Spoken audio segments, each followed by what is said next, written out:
លយប្រូលយពិតជាស្មោះស្ម័គ្រខ្លាំងមែនទែនបាទតារាឆ្នាំ របស់ក្រុមជម្រើសជាតិអេស្ប៉ាញគឺកីឡាករ Nico Williams សុកចិត្តបដិសេធសំណើដ៏ធំពីក្រុមអាត្រីសរីម៉ាឌ្រីតហើយស្រវាចាប់ក្រុមអ្នកមានបុណ្យ FC បាសេឡូណាដែលមានមិត្តរបស់គេគឺឡាមីនយ៉ាម៉ាល់នៅទីនោះលយប្រូបើយើងតាមការចុះផ្សាយរបស់សារព័ត៌មាននៅប្រទេសអេស្ប៉ាញបាទគោលដៅរបស់ក្រុមអ្នកមានបុណ្យ FC បាសេឡូណាគឺកីឡាករ Nico Williams រូបគេបានបដិសេធនៅឱកាសក្នុងការចុះហត្ថលេខាជាមួយនឹងក្រុមអាត្រីសរីម៉ាឌ្រីតនៅដើមរដូវក្តៅនេះខណៈដែលតារាកំពុងតែឆ្នើមរបស់ក្រុមអាស្លេតិកប៊ីលបាវរូបនេះក៏កំពុងតែមានព័ត៌មានអាប់ដេតថ្មីៗថារូបគេគឺកាន់តែខិតជិតក្នុងការទៅចូលរួមជាមួយនឹងក្លឹបយ៉ាក់នៅកាតាឡានបន្ទាប់ពីមានការរំពឹងទុកជិត1ឆ្នាំកន្លងមកនេះយ៉ាងណាបើយើងតាមការបង្ហោះពី Madrid Universal បាទពួកគេបានអះអាងថាក្រុម Atletico de Madrid បានព្យាយាមតាក់ទង Nico Williams ជាមួយនឹងការផ្ដល់ជូនដ៏ធំសម្រាប់គាត់ដើម្បីចូលរួមជាមួយនឹងពួកគេនៅរដូវក្តៅនេះប៉ុន្តែសម្រាប់កីឡាករដែលមានវ័យ22ឆ្នាំពិតជាធ្វើឲ្យលោក Florentino Perez ចុកឈាមមិនស្ទើរនោះទេដោយគេបានច្រានចោលនៅសំណើមួយនេះដោយបញ្ជាក់យ៉ាងច្បាស់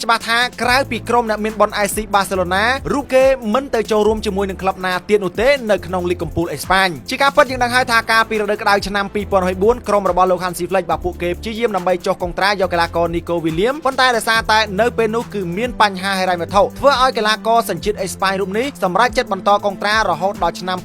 2027ជាមួយនឹងក្រុម Athletic Bilbao វិញមិនត្រឹមតែប៉ុណ្ណោះទេបាទកីឡាករ Nico Williams គឺមានការផ្ដល់ជូនជាច្រើនពីបាទលីកកំពូលអង់គ្លេសពីលីកកំពូល Bundesliga ជាពិសេសគឺក្រុម AC Bayern Munich ប៉ុន្តែប្រហែលជាមិនអាចទៅរួចនោះទេដោយរូបគេគឺបានជាប់ស្នេហ៍នៅទឹកដី Camp Nou ទៅហើយតើបងប្អូនមានដឹងដែរឬទេបាទប្រសិនបើរូបគេពិតជាទៅចូលរួមជាមួយនឹងក្រុមដែលមានបុណ្យ FC Barcelona មែនបាទនោះក្រុម Athletic Bilbao ពួកគេនឹងទារទំហំទឹកប្រាក់រហូតដល់ទៅ62លានអឺរ៉ូឯណោះទើបព្រមឲ្យកីឡាករឆ្នើមរូបនេះចាក់ចេញយើងក៏លេខទៅមើលក្រុម Atletico ឯណោះវិញបាទពួកគេក៏ធ្វើការផ្លាស់ប្ដូរកីឡាករនៅទីផ្សារដូរកីឡាករនារដូវក្តៅនេះច្រើនដែរដោយបានយកអ្នកចាត់ការទូទៅលោក Xabi Alonso ដើម្បីមកជំនួសលោក Carlo Ancelotti មិនត្រឹមតែប៉ុណ្ណោះទេដើម្បីពង្រឹងខ្សែការពារពួកគេបានចុះហត្ថលេខាយកកីឡាករ Alexander Arnold និង Dean Huijsen ហើយខ្សែបម្រើម្នាក់ទៀតនោះគឺកីឡាអរគុណបងប្អូនបាទសម្រាប់ការតាមដានទស្សនាព័ត៌មានមួយនេះរបស់ខ្ញុំបាទដែលមានគុណបាល់ស៊ីជួបគ្នានៅព័ត៌មានកីឡាក្រោយៗទៀតសម្រាប់បងប្អូនដែលចង់ទស្សនាការប្រកួតដែលអធិប្បាយដោយខ្ញុំកុំភ្លេច join group Telegram ដែលខ្ញុំបាទបានដាក់នៅ description ក៏ដូចជានៅក្នុង comment នៃវីដេអូនេះជាពិសេសគឺ3គូប្រចាំថ្ងៃតែម្ដង